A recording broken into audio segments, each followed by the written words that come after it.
Okay, so we left on Tuesday. We're talking about this idea of egoism versus psychological egoism and the altruism and the social contract. And so we're going to continue here as we go throughout this thing. We stopped at this idea of the rebuttal. One of the things that you're going to notice in every time that we're talking about any of these concepts, that there is always a rebuttal side to whatever a philosopher believes. And so there's no exception with this as well. And so we're going to go from this idea, the rebuttal against psychological egoism. Let me try to see if I can get this up here.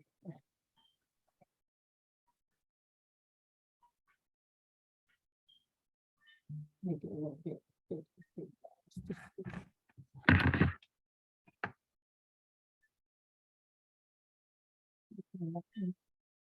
Do this. Let me stop this. And so, as you can see, the rebuttal against logical egoism is that we notice that people do not always do what is best for them. Even though we talked about how in psychological egoism that people always think about what they're going to do in their narrow self-interest.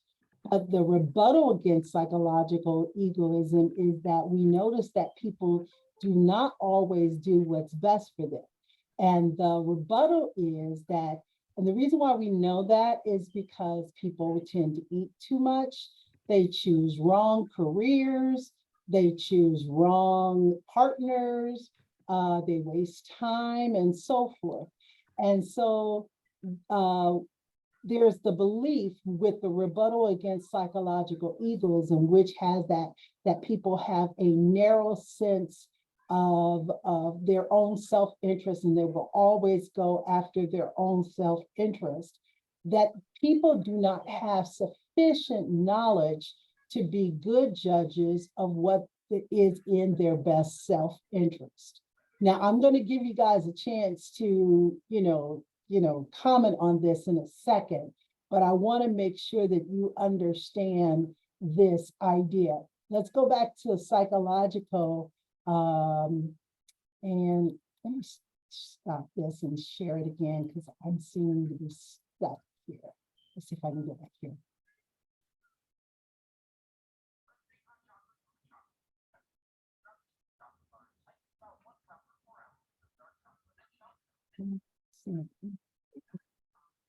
Let me start this again.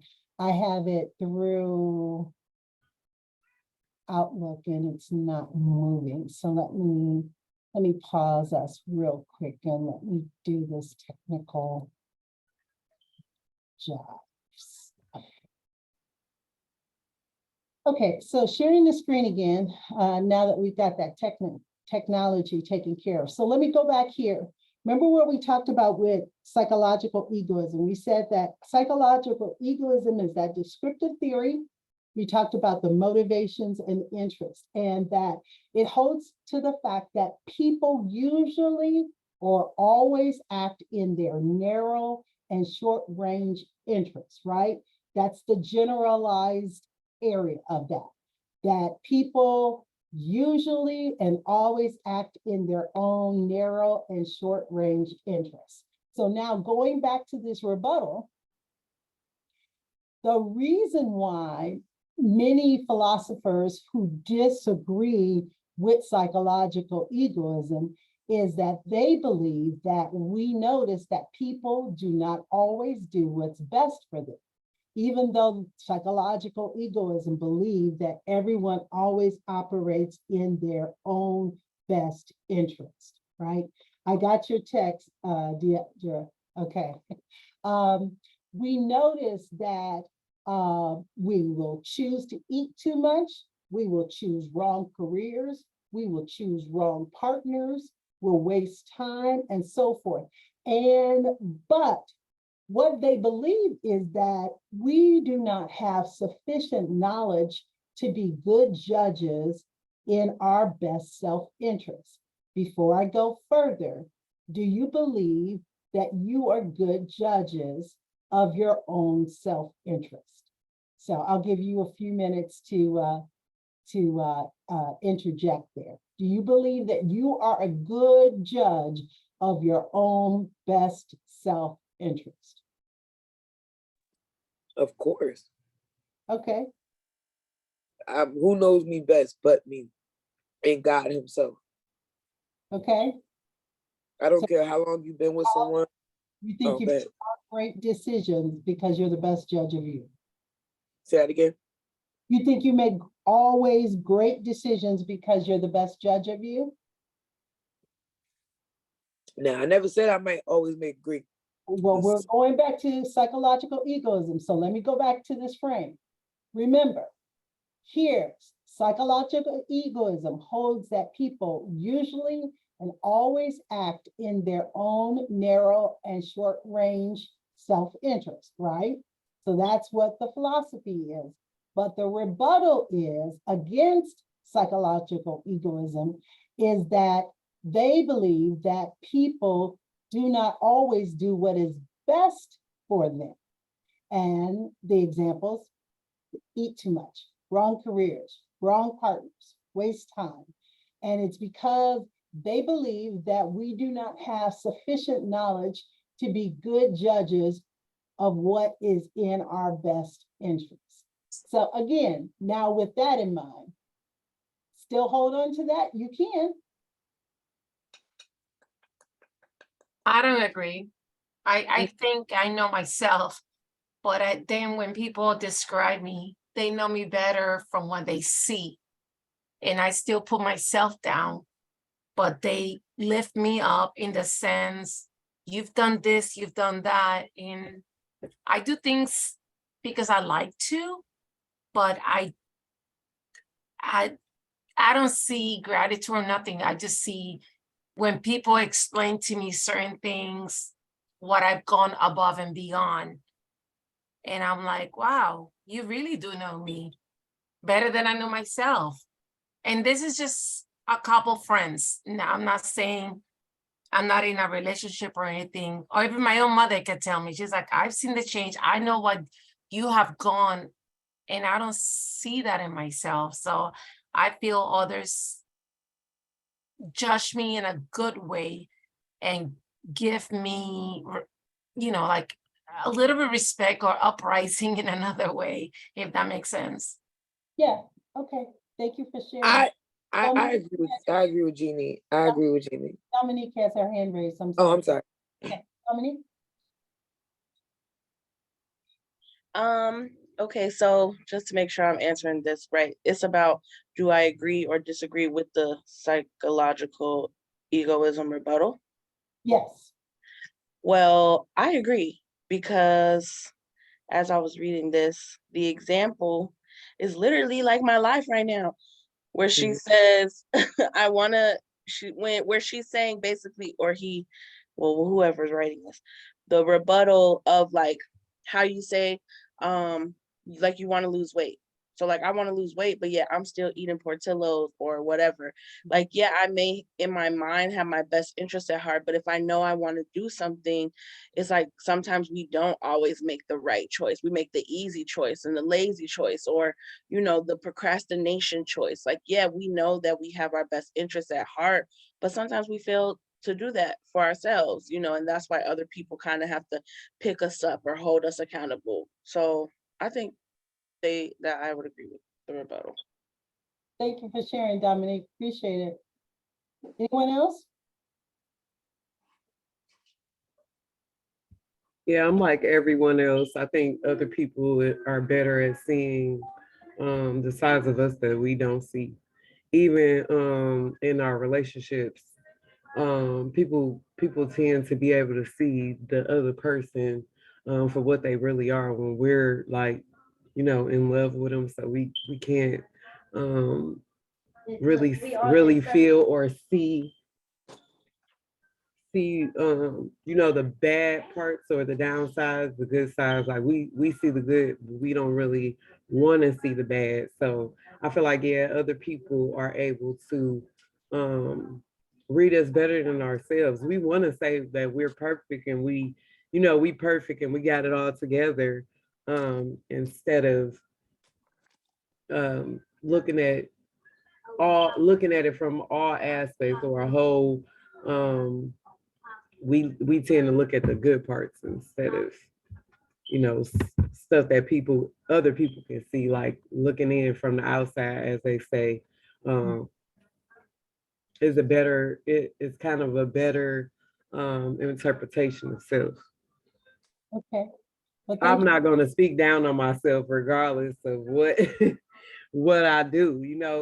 I could be doing something wrong, but I'm not going to say it's wrong because it's me. But Okay, for another person, I might be like, yeah, why are you doing that? okay. Well, to Dominique's point, when she was bringing that up, they continue with this idea that the main rebuttal, that the reason why they believe that we are not the best judges of our own best interests is because of the phenomenon known as weakness of will. Again, weakness of will. For example, and to Dominique's example, if you want to lose weight, you get an A, or if I want to lose weight, or if I want to get an A in this course, right? But I may fail to do what I have to do in order to achieve my goal. If I want to lose weight, to achieve my goal, I've got to make sure that I cut down on the saturated fats. I have to make sure that I exercise. I have to make sure that I watch calories and make sure that I live a healthy life. If I want to get an A, I have to make sure that I study, that I turn in assignments on time. I make sure that I get those things done so that I can get the grade. Hello. Good morning, Brittany. Good And morning. in order for me to achieve my goal, this is what I have to do. But in the rebuttal of that, it's the weakness of will. And philosophers have puzzled over this all this time. They continue to go into this debate about this problem called akerasa, which is a Greek term meaning the problem of the weakness of will. It's a complex issue of moral philosophy, that we have this basic concern that we fail to do things we know that we ought to do. When you know that you should have left that relationship long time ago, but you stayed in the relationship, even though it was a tragedy and you knew that it was, or you knew that you were trying to save for a house in order for you to get that down payment, but then all these other things came about and you decided to get the flat screen TV rather than putting that money toward the payment of the house.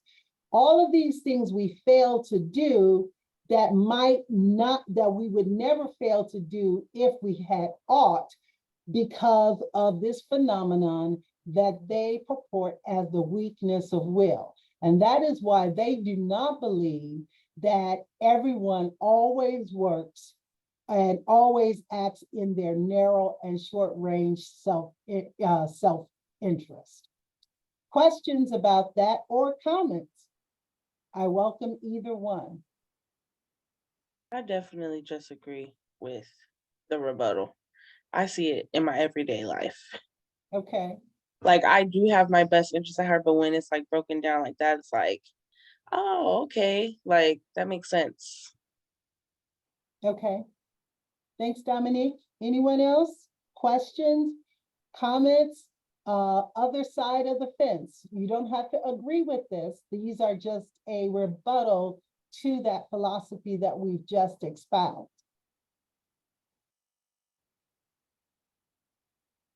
If not, I'll move on.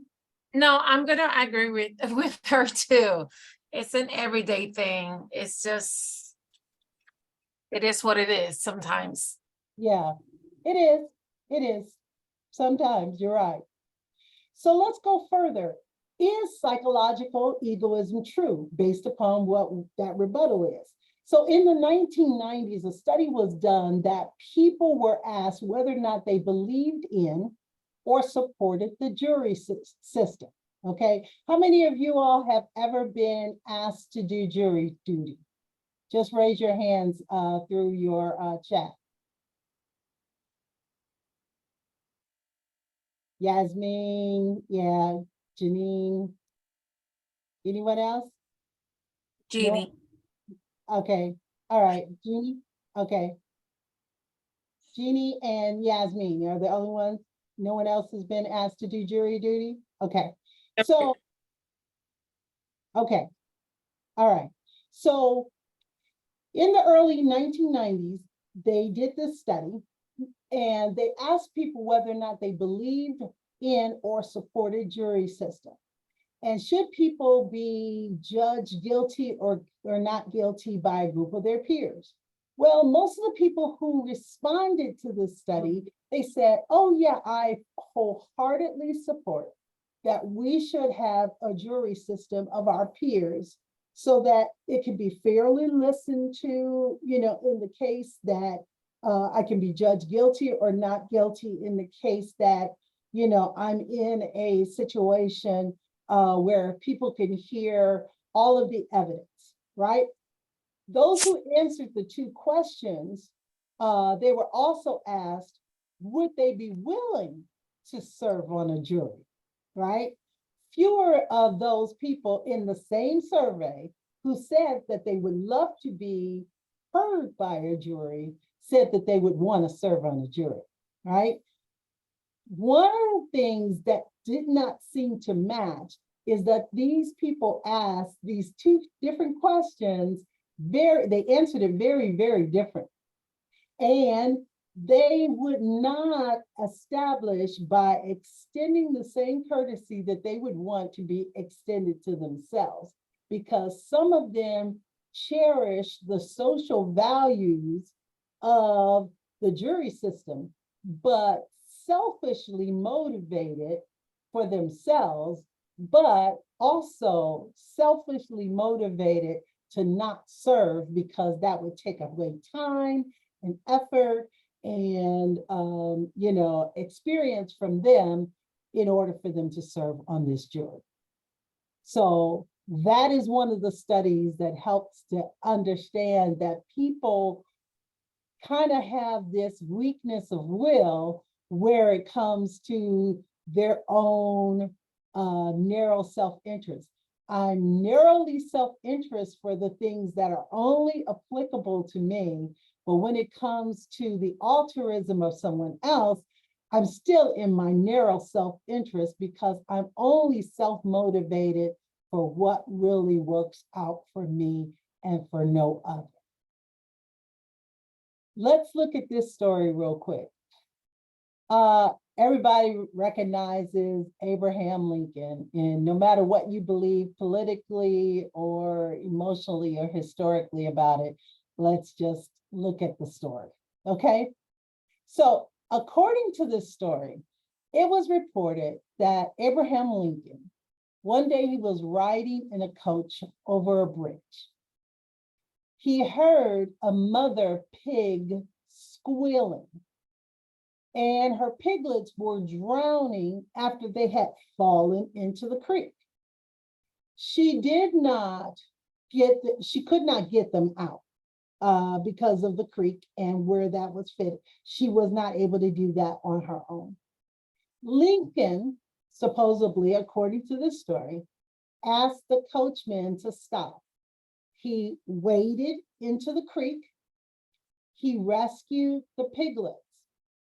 So when his companion cited the example of his unselfishness, Lincoln responded, it wasn't for the sake of the pigs that he acted as he did. So it wasn't really an altruistic reason for him to do that.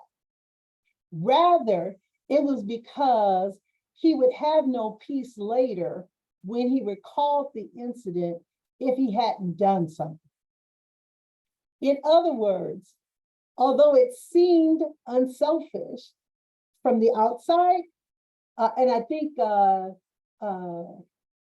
Jeannie, I think you had made that point about when people from the outside kind of see you and see you differently than sometimes you see yourself. Correct. Right. In other words, what he looked like seemed like a very unselfish act for him to stop and help. But his actions inwardly was quite self-centered because he didn't want this on his conscience. Advocates for psychological egoism often draw on such accounts of underlying selfish motivations to bolster their arguments. So psychologically, egoism stepped in for him, that he was motivated by his own narrow self-interest and not in an altruistic way. Any questions about that, comments about that before we move on?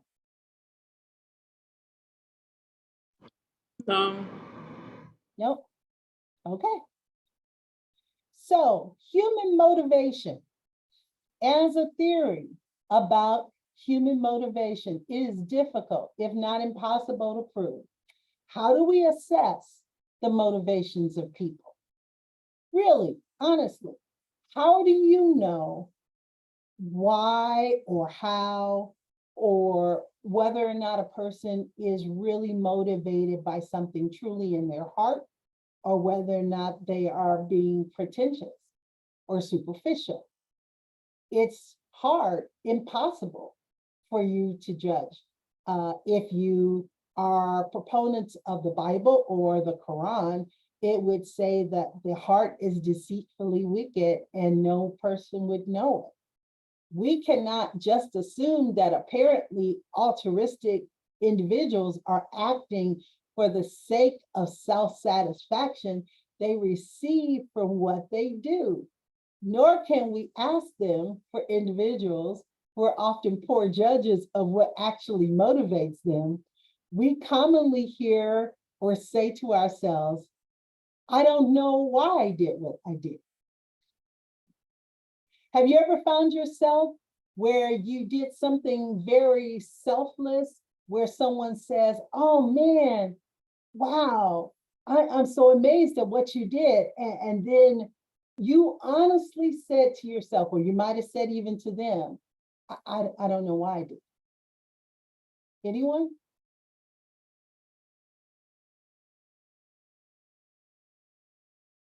Yes, I have.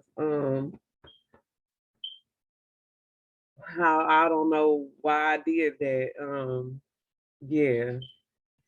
I sometimes I have a problem with doing things off of impulse, um, instead of really thinking about it. So yeah, I've done that before a few times. Mhm.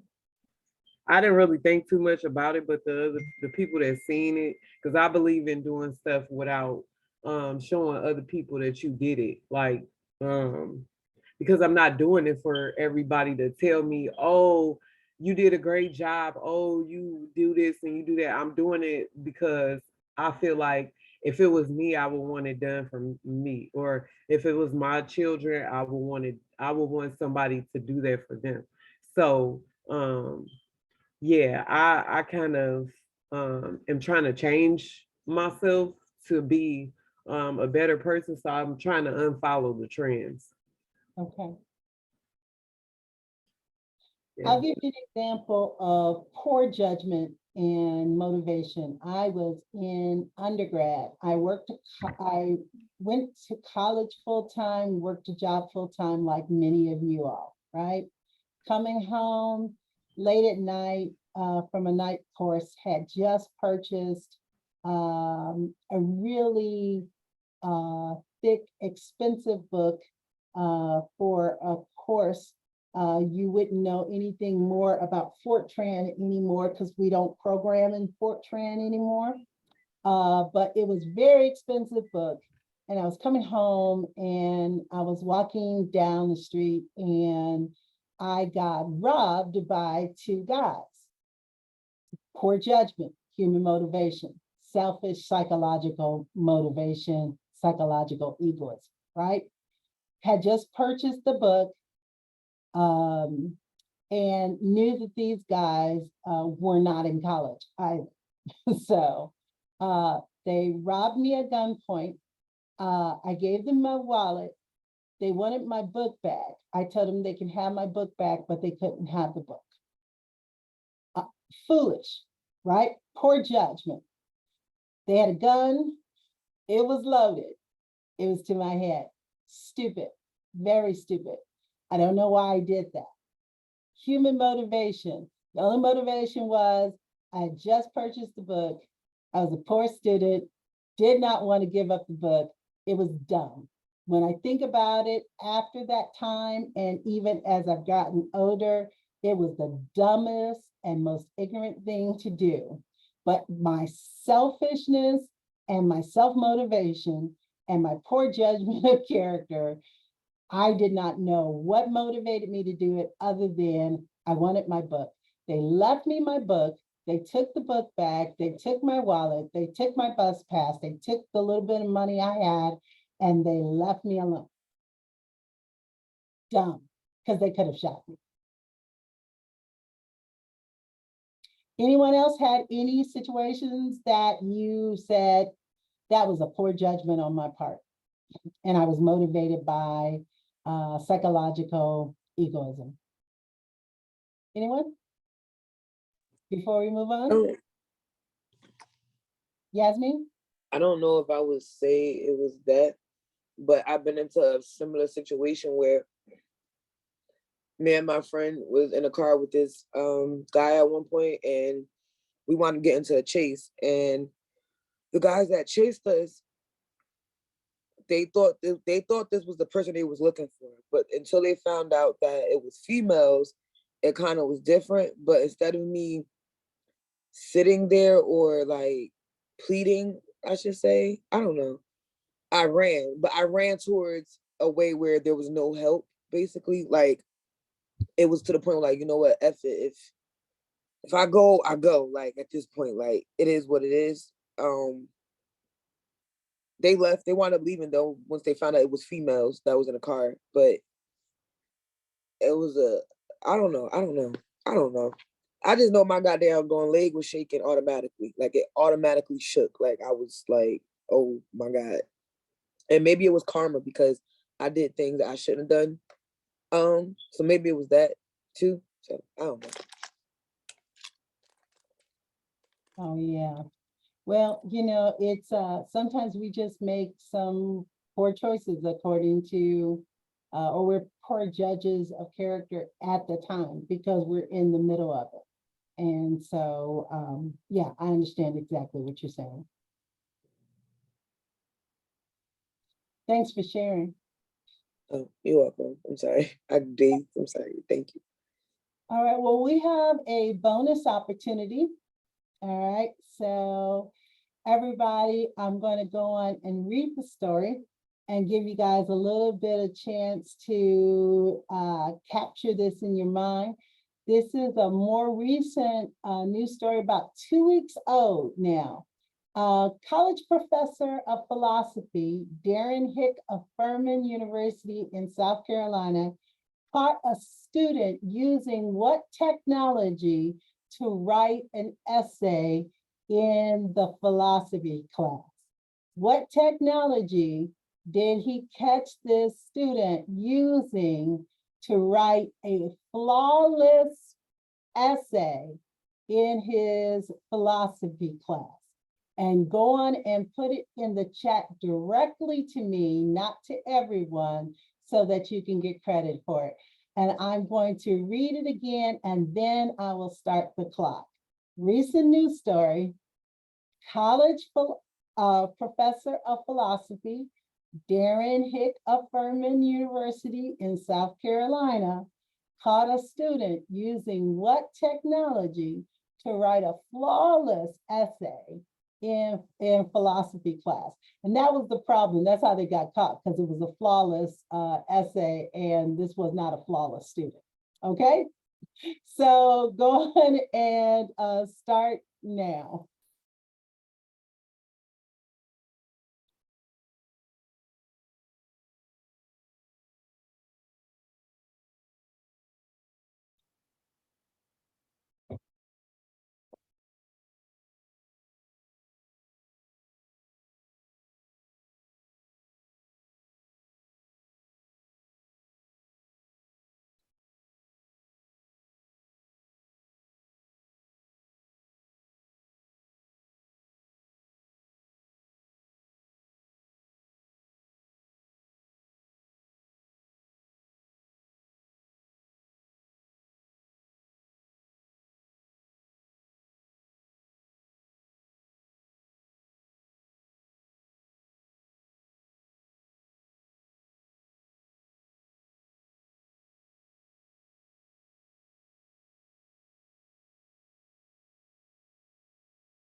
38 seconds left.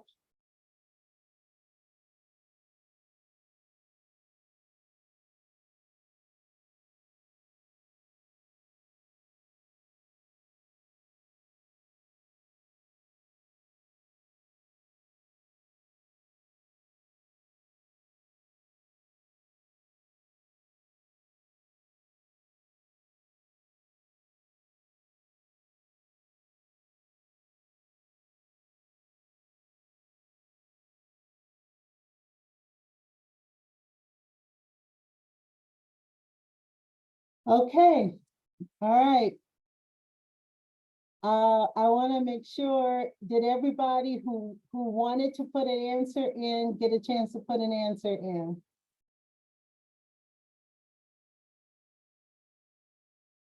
Jeannie, did you want to put an answer in? Jeannie's at home with a sick child. Jeannie, Sorry, I'm back. No, I missed the whole thing, so I'm okay. are you sure? Unfortunately. All right, well, the answer is the chat GPT, but I would have accepted AI bot or chat anywhere, either of those. So if you got either of those, you would have gotten 10 points for that. So yeah, so I don't know if you all have played with it. It is a fun technology. You just kind of put an idea in it and it kind of puts in, you know, writes a story with you or what have you as you give it to you and learns it. But what this student did is they put an assignment into the bot. And so this is also an ethical issue. Put an assignment into the bot and basically wrote a flawless paper, but it was a confusing paper because of course the bot only knows so much information, but it was wonderfully written.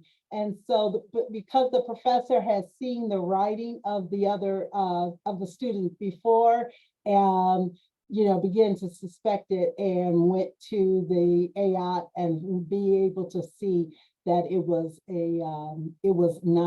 it was actually plagiarized from the technology. So very good, guys, very good. But you could get some ideas from it, but do not use it word by word for anybody's class, okay? Just to let you guys know. All right, good job. So let's go on. Are we innately egoist or altruistic? Well, we are innately egoistic or altruistic. Thus, we have seen that most reasonable or common form of psychological egoism or the theory about human motivation is especially difficult to prove, right? It also can't be disproved or falsified, even if it was shown that we often act for the sake of our own interests or satisfaction. This is not enough to prove that psychological egoism is true. According to the theory, we must show that people always, and that's the key, always act to promote their own self-interest. We need to consider whether this has any relevance to normative question of how we ought to act. So in order for this to be true, is that it has to always meet the always. So with that rebuttal that we talked about earlier about psychological egoism or egoistic or altruistic, it would have to be an always thing. And, you know, it's always, there's not an always with human beings. We are exceptions to the rule. So what is ethical egoism? Psychological egoism is that descriptive theory. We talked about narrow self-interest. But the different formulation of theory asserts that although people do act in their own self-interest, this self-interest is to be understood more broadly and to be concerned with long-term outcomes. Therefore, we distinguish between acting selfishly and acting in our own self-interest. So there's the time in which we will be selfish in how we act, and as opposed to acting in our own self-interest. And sometimes we're acting in our own self-interest, but that's not necessarily acting selfishly. Does anybody see a problem with the difference of that?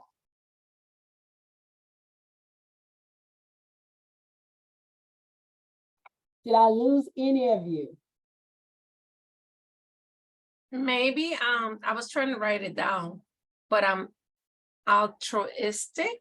Can you just Okay. summarize it out into like one sentence? Yeah, so we'll go back to altruistic. Remember, we started out with that when we talked about that on Tuesday. Altruistic meaning that we are basically concerned for the well-being of others. We Okay. talked about how people can go and, volunteer, go to a soup kitchen, volunteer at their Yeah, church. I remember that. Okay, Okay, awesome. thank you. Very welcome. So I have a question. Yes. So can altruism, right? Altruism also go hand in hand with egoism, because someone can do things like that and then it be basically to make themselves feel better, or And that is the philosophy. Remember, we were talking about that. I'm glad you brought that up so we can review this.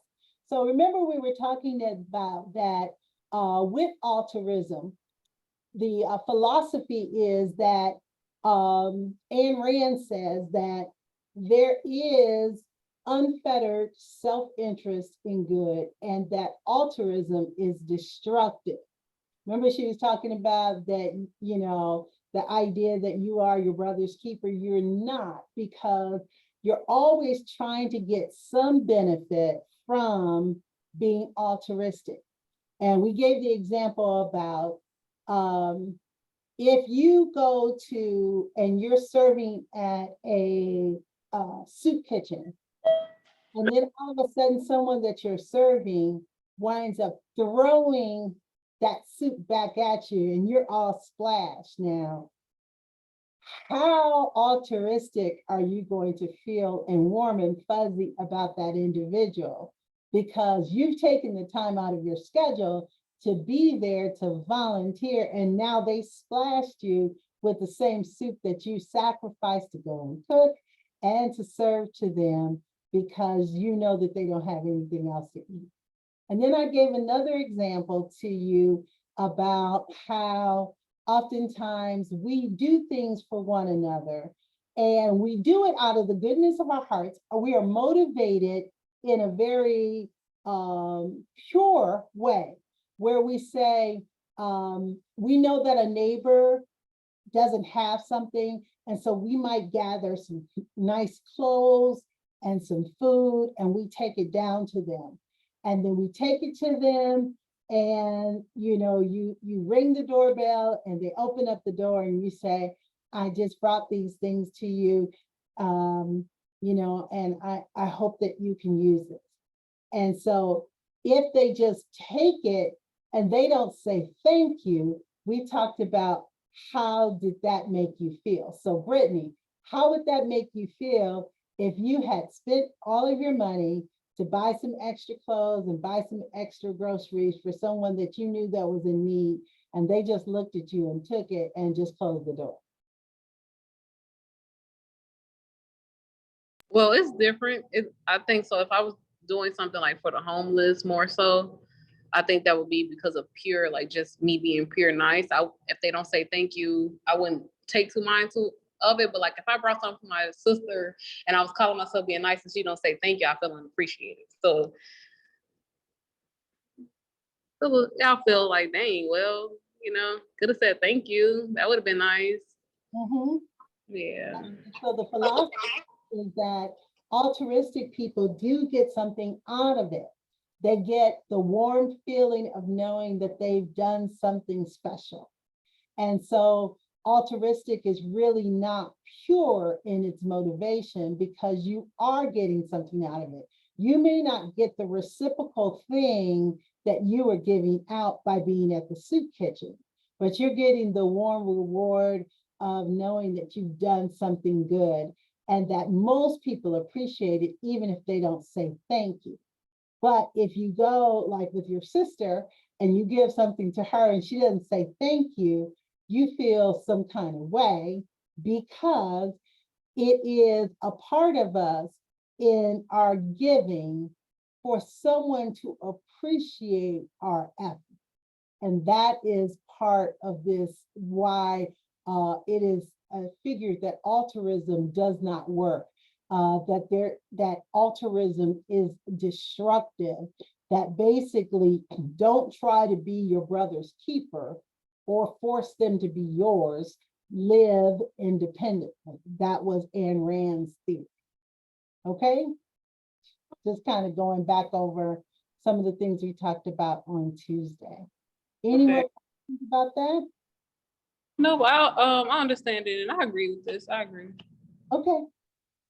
I want to make sure that we're clear before we move on to anything else. I want to make sure that we keep going as well, but I don't want to move without you guys being very clear.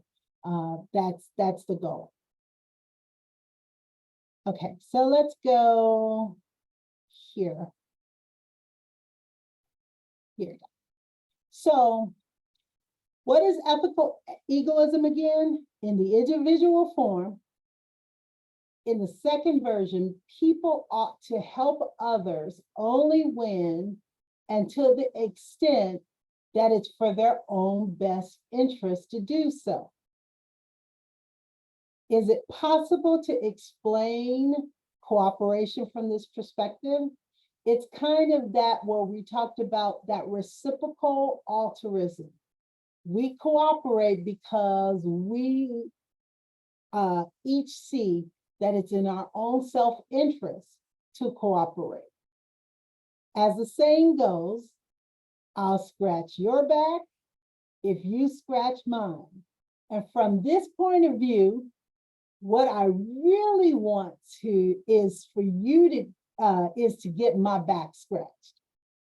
Something I cannot do for myself. And I realize that in order for me to get what I want, I have to give you something you want in return. Remember, Ayn Rand was talking about that love is not about loving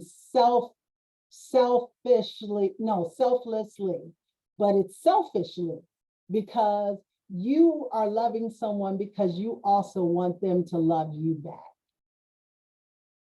Now, whether or not you agree with Ayn Rand or not, that is the philosophy based upon ethical egoism. Questions? You all are quiet today. I'm not sure if I'm getting through to you. It's a lot of information, but it's downloading. Okay. So let's go back then, because I don't want us to be confused. Let's go back. So altruism is that basic concern and well-being of truly being self-sacrificial. These are the people who go out, do wonderful acts, charitable, caring people who do things for people who can't reciprocate for them. Altruistic people are basically known as really giving people, but egoists will say that they actually do get something out of it because they get that warm feeling or that pat on the back in their mind that they are doing something wonderful, and that is what pays them back. And so essentially, they are stroking their ego. Yes. Jeannie? Can you be both? Yes. Yeah, because I mean, now that I'm seeing, I'm very much in altruistic, altruistic, I forgot, which is basically what you said, basically concerned with well-being of others, Mhm. which I do. But being egotistic is, I think I said this before, if you treat somebody and they like it, why can they do it back? I don't expect anything back, but a little bit back will be great. I would like to feel how you feel when I treated you. Does that mean the same? So that's considered reciprocal altruistic. Which you scratch my back, I want you to scratch my back A because little bit. I don't expect it, I can't but if scratch they feel really good, why can you make somebody else feel really good? I don't know. All right. which goes back to Ayn Rand's philosophy that we itself are not loving selflessly. We act selfishly because I love you starts with an I. I love you, which starts with me. It's about me loving you, and I expect the return. Yasmin, yes. Um, going off what Jeannie said, I really feel like in reality, if we all did scratch each other back, we wouldn't be where we are today. A lot of us wouldn't struggle we if we scratched each other back. I'm gonna just use like where I live at, the Indians where I live at. They all live together. Even if they probably don't get along or whatever, but it's about saving, it's about the economy for them, it's about how they're going to upbring their children. I literally see out my door how they all advocate for each other, and stay within each other means what us as, I'm going to say, for me, my skin tone, as us as people, where we are materialistic, where it's more to that, where if I see my sister down, I should automatically say, hey, do you need, not even do you need, I see that you need this. Here, take this, without having to think it's going to come back to me, because it should be that way. The system should be that way, but it's not designed that way. But that's all I wanted to say. Okay, thank you. Thank you for sharing. May I ask something, Professor? Absolutely. Because you mentioned, so I want to know, basically, this could help me.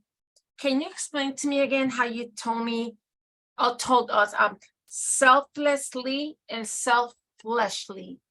Oh, okay. So let's go back to Ayn Rand's theory. Let's go Okay. back to that. And this is in your book too, so that you guys can go over that material. But let me go back to Ayn Rand's theory Okay. and talk about that. So let me pull that. I'm sorry, you just caught me off guard with those two words. No, that's not my philosophy. That's Ayn Rand. And so Ayn Rand is a philosopher and she's a writer.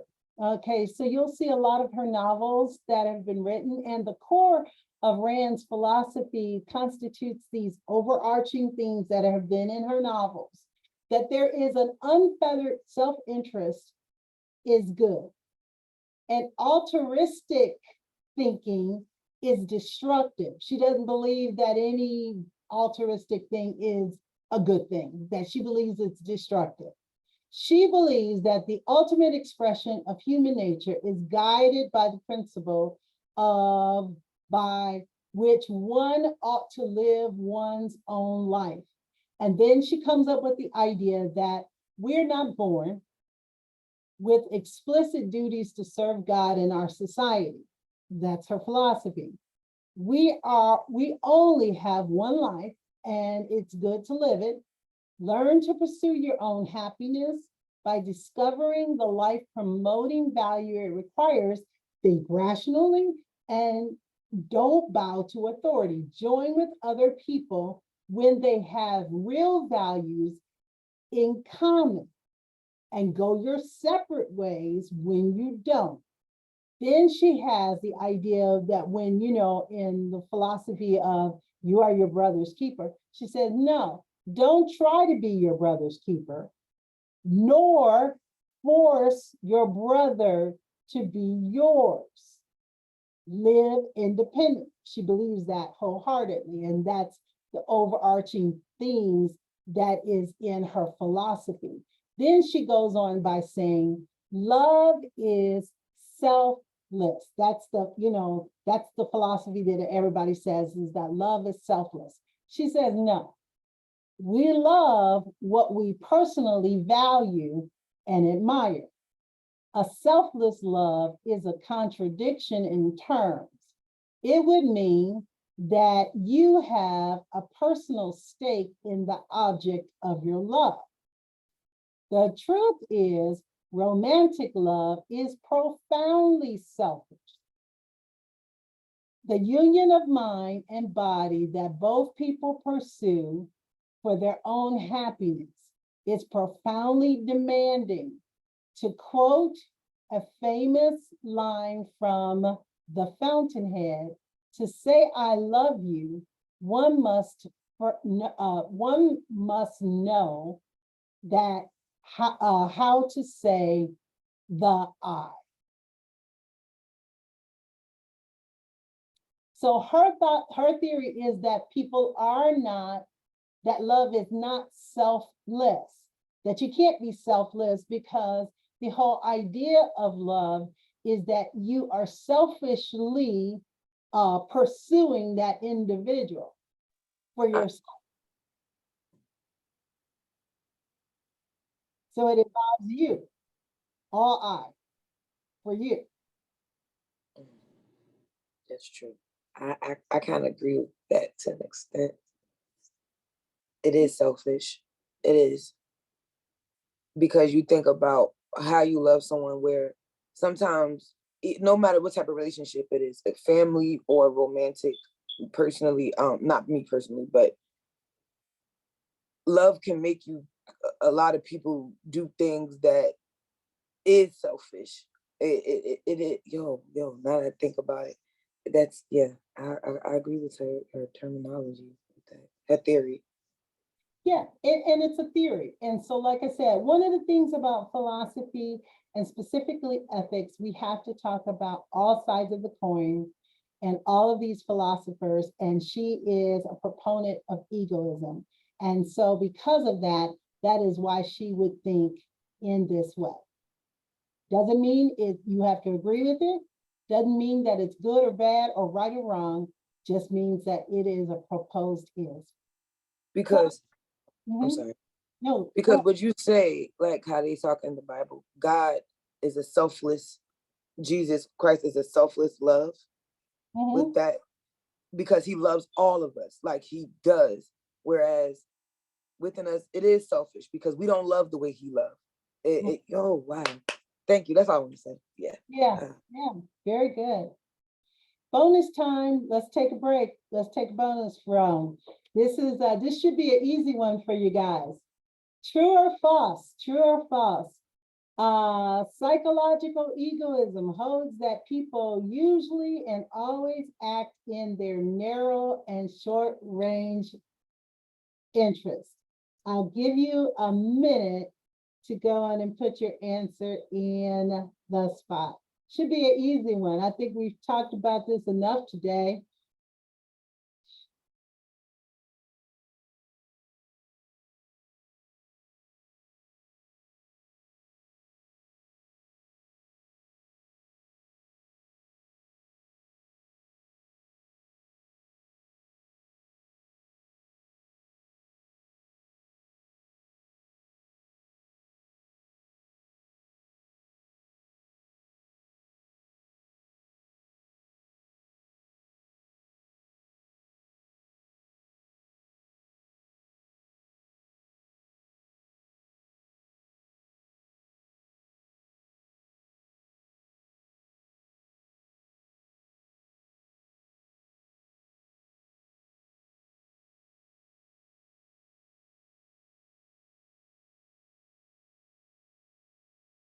Deandra, are you still with us? Yes, ma'am. Okay. Hi, Deidre. Hello, Jeannie. Good morning, everyone. Good morning. Morning. Morning.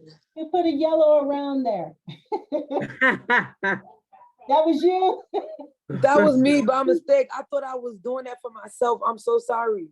That's How okay. did you do that? That's cool. Yeah, that's what I wanted to know. Because I was Yeah, screenshotting. let me know how you doing, Missy. I'll tell you right after. I'm so sorry. I hope I don't see know if it I'm wrong now. or I not. see it because it's a Well, I stencil on answer the left first, side. true. I'm sorry. I'm sorry. Yeah, I see it now. It's a stencil on the left It's a side. step on a thing. So I circled my answers to screenshot them. Just put them in my notes. Oh, I'm Yeah, I be sorry. screenshotting mine too because I don't. I'll be You writing it down knuckleheads. sometimes, but I'll take a picture real quick. For real. All right, well, I'm gonna have to erase this before I send it out, guys, so. All right, I'll take care of that later. All right, let's see.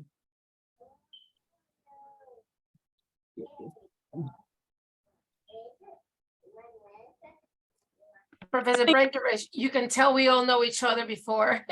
I can tell, I can tell. I'm so glad. That's always good to have some people that you know.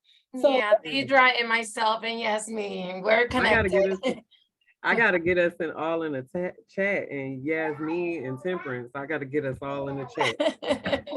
I be needing to ask y'all questions. I be forgetting. well, you guys can always use, I have a group me for this class. So if you all Okay. ever want to do that, I have a group me that you guys can use, and I'll talk to you about that at the end of class today. Amen to that. I'm on Yeah, board. that's cool. So Yeah. grounding in psychological egoism, because we have a few more things that we need to talk about so that we can get You gotta through this. wait. I want to talk about the quiz that I'm going to send you guys a quiz study sheet for this evening as well. So let's consider whether or not psychological egoism is true, would provide a good foundation for ethical egoism. It might be that we should affirm ethical egoism because people are basically and unavoidably egoistic. Okay, that's the grounding. We have to consider that we are basically and unavoidably egoistic. Okay. Okay. You wrote on this part too? Or I didn't do that. I didn't do that. are you sure? I'm positive I had yellow, not red. Okay, because Right, I, Deidre. I think Deidre had wrote on it a little bit. I ain't trying to snitch, but yeah, she's crazy. I'm snitching. Deidre did it. all righty. Okay, so I'm having to be fixing some stuff for a while. Okay. Universal egoism for consistency and coherence may be inconsistent or incoherent. Ethical egoism holds that everyone ought to, listen to this, ought to seek his or her own best interest. One of the things is that philosophers tell you what you ought to or should, or, and there's some exceptions, and we'll talk about that in the future. But ethical egoism holds that everyone ought to seek his or her own self-best interest. Wouldn't this mean that we would want our own best interests served, at the same time we would be willing to serve interests of others, right? Even into our detriment. If food was scarce, then I would want enough for myself, and yet at the same time, I would have to say I should not have it for myself when another needs it to survive. This view seems an internal inconsistency. This view seems an internal inconsistency. Because when we compare it to playing a game, when I say that another player ought to block my move, even though the same time I might hope he or she does not. So universal ethical egoism may be inconsistent and incoherent because if I support this view that everyone should seek his or her own best self-interest, then that would mean we would want our own best interest served, and at the same time be willing to allow that others serve their own best interest, which means that I would want you to have the same best that I would. So I wouldn't want to be a millionaire without you being a millionaire, which means that I can only make 1 million and then you'd have to make 1 million. They're saying that this is inconsistent and incoherent because when I think about it, I would want enough for myself, and at the same time, I would want you to be able to have enough for yourself, whatever that is, whatever is the need to survive. So there's that internal inconsistency.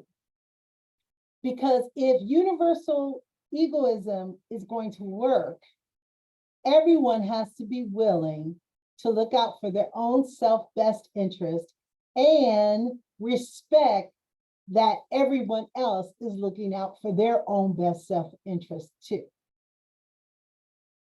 And unfortunately, the way that we are set up in our society, especially in the United States, a very capitalistic society, that is not always the case.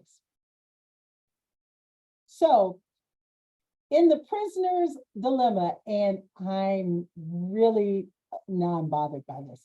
Okay, so in the prisoner's dilemma, the serious problem plaguing arguments is that among egoists, there is a temptation to cheat. If I agree to scratch your back after you scratch mine, what guarantee do I have that I will follow on through with my promise once I've gotten my back scratched? If we're both convinced that human beings are basically egoistic, then you will suspect that I will cheat, and I will suspect that you will cheat. And in this case, it will be difficult to cooperate. And for this reason, there is a worry that egoism will lead to conflict and war. And in the prisoner's dilemma, you have this example of this: 2 suspects are arrested, okay? The cops put these prisoners into 2 separate rooms. They offer each person the following deal. And they say, if you betray the other suspect, you will go free instead of getting a 20-year term in prison, because they were caught. They're caught in the act. It's not a question of whether or not they did the crime. They did the crime, okay? So let me clarify that. They did the crime. It's going to be a 20-year sentence. They put them in separate rooms. They offer each prisoner the following deal. If you betray the other suspect, you will go free instead of getting a 20-year term in prison. Following so far, everybody? If you betray, Yes. okay, if you betray each other, you will both end up in prison for 10 years.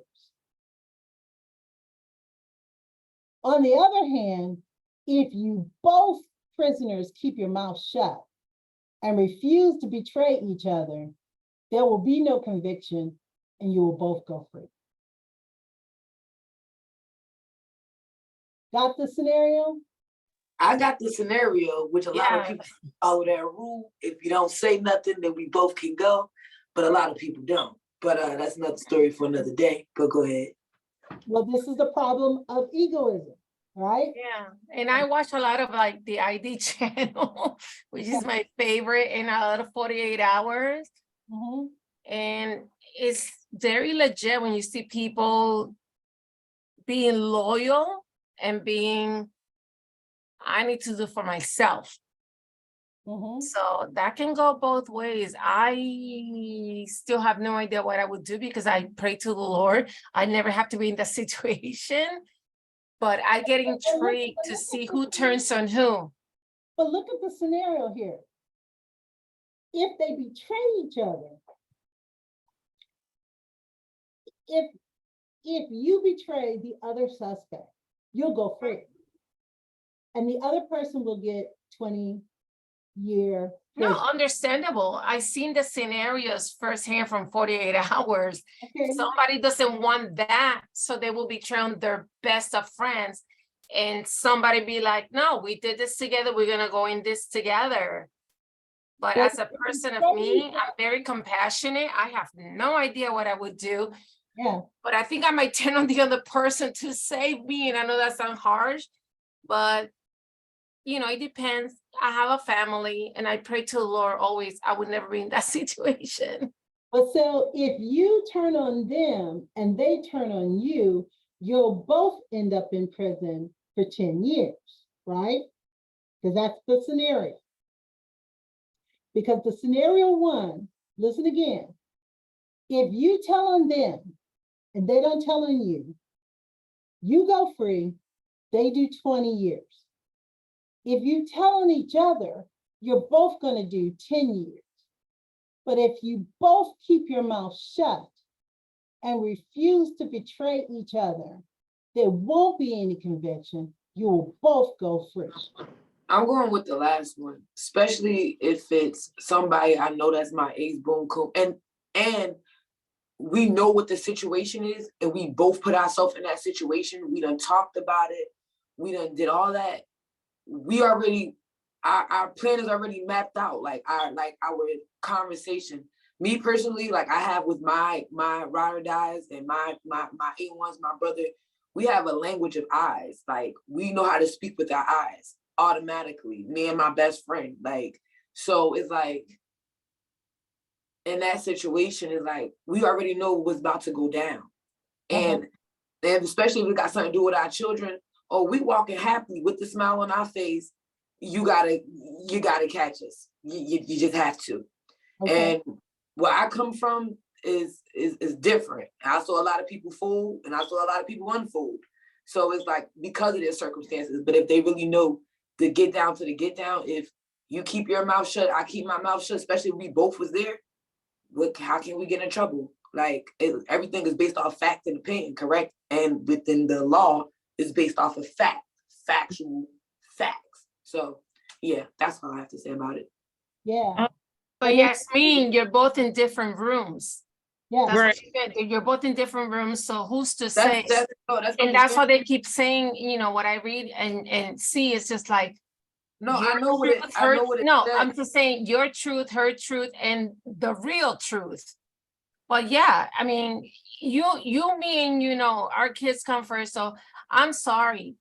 To save me and my family, I think I will turn, but I understand to have the best friend that be like, we know, but we know can only go so far. But I'm totally 100% understanding you. I just wanted to put in my 2 cents on that one, Mama. Well, see, this is the dilemma, guys. For prisoners, the best option is for them to coordinate their choices and refuse to betray each other. But if the prisoners suspect each other of being self-interest egoist, like you all were saying, they will not trust each other. Each of them will suspect that the other prisoner will betray them and in pursuit of a better deal. And so likely the self-interest prisoners will end up with the less than optimal outcome. Each prisoner will suspect each other operating out of self-interest motives, which will lead to them cheating and reneging on their prior promises.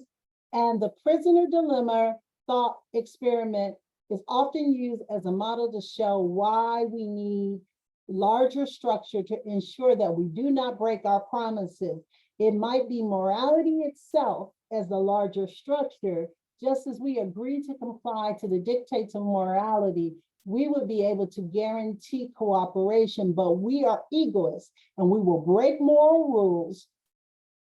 And when we think that we can get away with it, we will need to be stronger in morality and reinforcement and mechanicalism and the legal and political system that helps us to guarantee cooperation.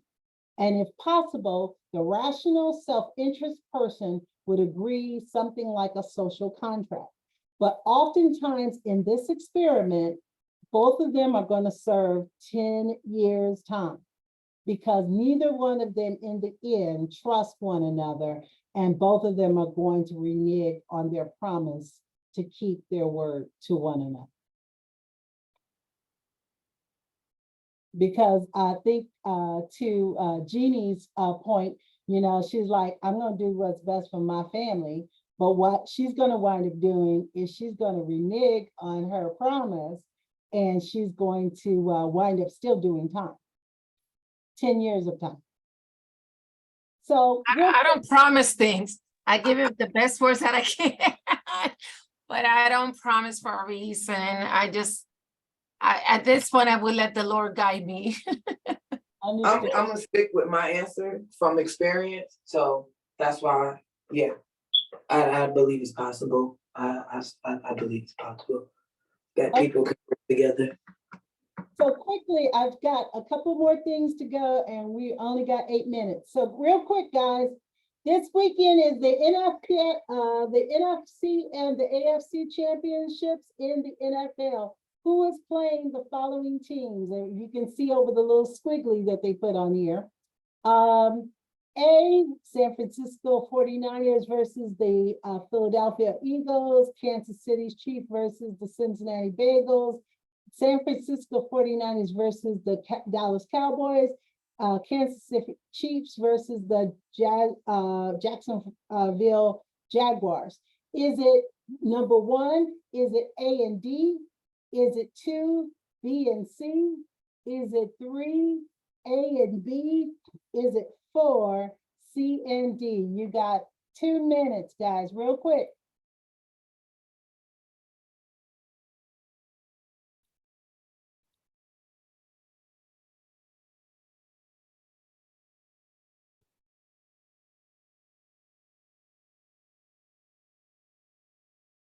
Okay, no, you're putting in numbers, not at letters, guys, because there's 2 teams. So look at the bottom. It's going to be one of these two. There's going to be 2 of them there. 2 teams are playing. Well, actually 4 teams are playing at the same time. So that's why it has to be A and D, B or C, A and B, or C and D. So I'll give you another shot at it.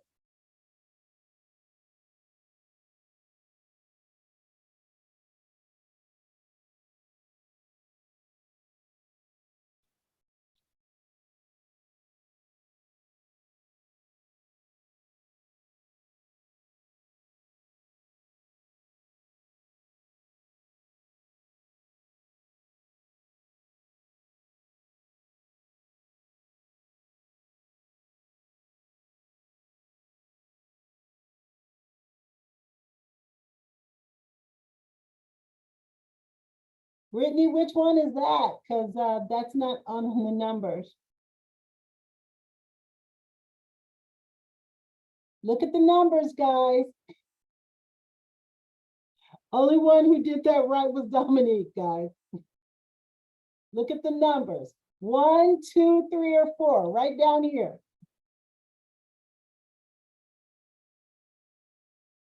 Right here.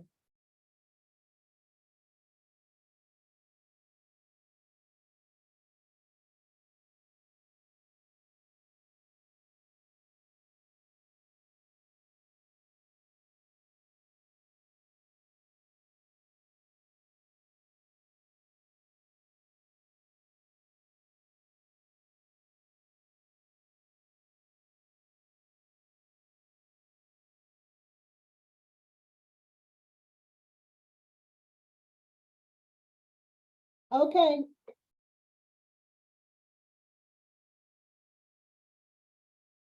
The answer is 3, guys. The answer was 3. It's going to be both for the NFC, it's going to be the San Francisco 49ers versus the Philadelphia Eagles. And also for the AFC, it's going to be Kansas Chiefs versus the Cincinnati Bengals. So just real quickly, we talked about the social contract. I'm not going to go over that. I do want you all to read in your book, because it's going to be important for your homework, about laissez-faire, because I'm not going to have time to cover it, but I do have it in the PDF. Laissez-faire capitalism is the component or the form of capitalism where, with minimum government regulation and intervention. This is the laissez-faire capitalism, is when the government says we're not going to interfere with the profitability of companies and leaving the market to regulate itself. So they're not going to regulate them.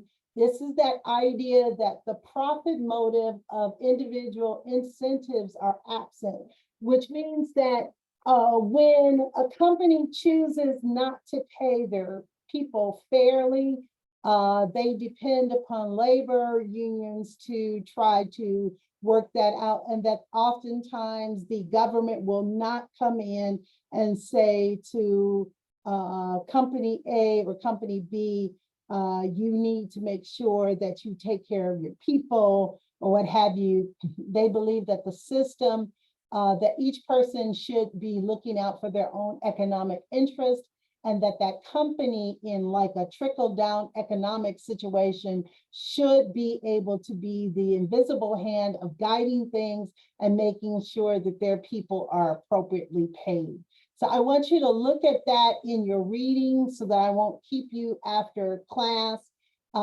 Capitalism, when you think about this, get out of my house. In laissez-faire capitalism, there is no interference by the government, okay? If you ever see that, you will know that they do not interfere with laissez-faire capitalism. And there is that conformity to common sense morality. Common sense morality is a system of moral rules that we use in everyday life to make judgments about characters and the actions of other people. Last but not least, you'll want to look at this moral point of view. That's something that you'll want to look at very carefully. Taking the moral point of view appears to involve being able to see beyond yourselves and your own interest, and may also mean that we attempt to see things from another person's point of view, or another culture's point of view, or another community's point of view. And we intend ourselves to be impartial. Morality seems to require that moral rules apply equally to all, or that we give reasons why some people are treated differently than others. So why be moral? If you're trying to convince someone why he or she should be moral, how would you do it? You would appeal to the fear of reprisal. If he or she did not generally follow moral rules, if he or she is not honest, then he or she will not be trusted. If he or she steals, she risks being punished. And Plato's dialogue is, the Republic includes a story about a shepherd named Gaius. Gaius comes into the possession of a ring in which he discovers makes him invisible. When he turns around on the ring, it proceeds to take him to the advantage of invisibility. And Plato wonders whether if he would do the same for us, if Gaius would get away with things with using that invisibility ring. Some believe that we would. if we were given a ring of invisibility, that we might steal, that we might do all kinds of things if we knew that we would not be punished. But is that right? Is avoiding punishment the only reason that people should or do the right thing? I'm gonna leave that with you guys to think about, because that is something that you'll want to focus on as we go through the class. Now, I'm going to be giving you guys a quiz summary sheet. I'm going to email that to you all either tonight or tomorrow. The last week's work is already due. I'm giving you an extension till Saturday. That's the last time that I can keep that open. And then on next week, you'll still have another assignment that's due. Please don't get behind, because this is points that you can't make up. And there's not a lot of big points that you can make up after that. If you need to meet with me individually, please text me, let me know dates, times, that you are available. I can set up individual Zooms for you guys to catch you up.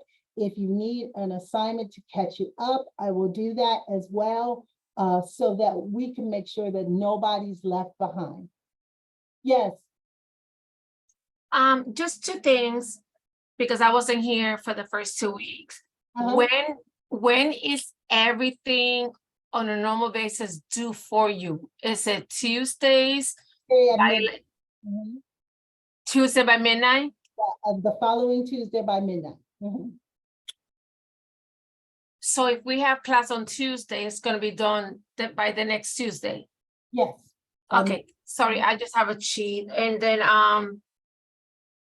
if you're giving us a quiz today or information, would that be done by Tuesday or Thursday? No, it's a quiz summary so that you can study for the quiz. Okay, gotcha. It's an open book quiz. And so the sheet that I'm giving you is so that you can have your answers available for you. Okay. When you take the quiz. If you go to Canvas and you look at my syllabus, you'll see when everything is due on what date, and you'll see when I don't like going to Solid because I remember for my first semester, everything was all over the place, but I do make myself like a cheat sheet, in Tuesdays and Thursdays. I know I have you, but I wanted to put down correctly when the assignments are done, because this is my computer, my guest room. So I like to look at it, but I want to make sure that I'm on point from here I'm on. going to send everybody the syllabus too. So I'll send everybody the syllabus along with the quiz sheet when I send it out either tonight or tomorrow. Okay, guys? Okay, thank you so much. I appreciate the clarification. Yeah, no problem, guys. You all have a great weekend. Thank you guys for your cooperation, and have a wonderful day. Bye. Bye, thank you. And when you read my email, Thank please you. get back to me at your earliest convenience. Bye. Thanks.